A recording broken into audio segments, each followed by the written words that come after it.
Hi families, ఈరోజు మనం కుండలో నాటుకోడి కర్రీ ఎలా ప్రిపేర్ చేసుకోవాలో చూద్దాం రండి. ముందుగా కుండ పెట్టుకొని కుండ వేడి కాగానే ఆయిల్ వేసుకుందాం. ముందుగా మనం బగారా మసాలాని వేసుకుందాం. బగారా, స్టార్ ఫ్లవర్, లవంగాలు, ఇలాచి, దాల్చిన చెక్క. తర్వాత ఆనియన్స్ని వేసుకుందాం. త్వరగా వేగడానికి కొద్దిగా సాల్ట్ని యాడ్ చేస్తున్నాం. తర్వాత ఒక 3 పచ్చిమిర్చి ఇలా నిలువుగా కట్ చేసుకున్నాను. తర్వాత కొద్దిగా పుదీనాని, తర్వాత కొద్దిగా కరివేపాకు. ఇవన్నీ చక్కగా నూనెలో వేగేంత వరకు వేగించుకోవాలి. తర్వాత కొద్దిగా అల్లం వెల్లుల్లి పేస్ట్ యాడ్ చేసుకుందాం. ఇది ఫ్రెష్గా అయితే టేస్ట్ బాగా వస్తుందండి. వీలైతే ఫ్రెష్గానే వేయండి. పచ్చివాసన పోయేంత వరకు నూనెలో వేగనివ్వాలి. అలాగే కొద్దిగా కస్తూరి మెంతి అంటారు కదండి, కస్తూరి మెంతిని యాడ్ చేసుకోవాలి. తర్వాత కొద్దిగా సాజీరని యాడ్ చేసుకోవాలి. తర్వాత కొద్దిగా పసుపును యాడ్ చేసుకుందాం. పసుపుని మనం ఎప్పుడు కానీ చివరి నిమిషంలో వేసుకోవాలండి, ఎందుకంటే పప్పు ఎక్కువగా నూనెలో వేగించకూడదు. ముందుగా నాటుకోడిని కట్ చేసుకున్న తర్వాత నీట్గా కడగాలండి. ఒక లెమన్ వేసి సాల్ట్ వేసేసి ఇలా నీట్గా కడిగి పెట్టుకున్న నాటుకోడిని ఆయిల్లో వేసుకోవాలి. ఈ నాటుకోడి మొత్తం నూనెలో కలిసిపోయేంత వరకు చక్కగా కలుపుకోవాలి. ఇలా ఒక 5-10 మినిట్స్ అలా ఉంచుకుందాం. లెమన్ వేయడం వల్ల కర్రీ ఫ్లేవర్ చాలా బాగా వస్తుంది. లెమన్ వేసుకుంటే చాలా మంచిది.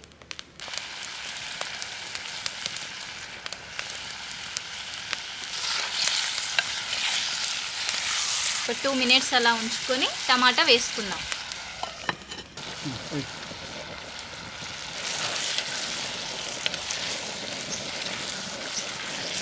తర్వాత మనం మిర్చి పౌడర్ వేసుకుందామండి. నేను 3 టేబుల్ స్పూన్ అలా వేసాను. మీకు ఇంకా కొద్దిగా స్పైసీగా కావాలనుకుంటే ఇంకా 1/2 టేబుల్ స్పూన్ యాడ్ చేసుకోవచ్చు. తక్కువ కావాలనుకుంటే 2 టేబుల్ స్పూన్ వేసుకోవచ్చు. రుచికి సరిపడినంత సాల్ట్, అలాగే కొద్దిగా జీలకర్ర మెంతుల పొడి, అలాగే కొద్దిగా కొబ్బరి పొడిని కూడా వేసుకుందాం. ఇవన్నీ ఆ పీస్లకు పట్టేలా చక్కగా కలుపుకోవాలి. తర్వాత గోరువెచ్చని వాటరే యాడ్ చేసుకోవాలండి. అట్లా అయితేనే గ్రేవీ తిక్కుగా వస్తుంది, లేకపోతే వాటర్గా మంచిగా అనిపించదు కర్రీ.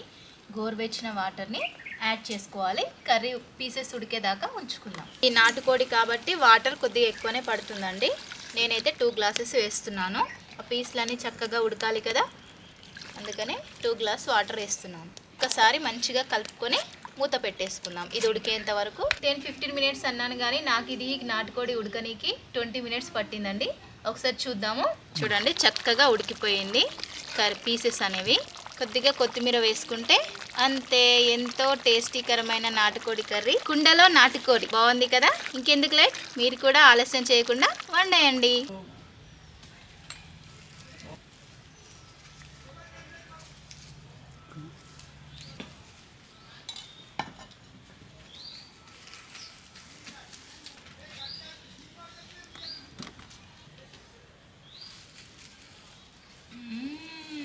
సూపర్గా ఉంది, చాలా సూపర్గా టేస్టీగా, చాలా టేస్టీగా అయిందండి. ఇంకెందుకు లేట్ చేయకుండా మీరు కూడా ట్రై చేసి టేస్ట్ ఎలా ఉందో కామెంట్ చేయండి. Thank you.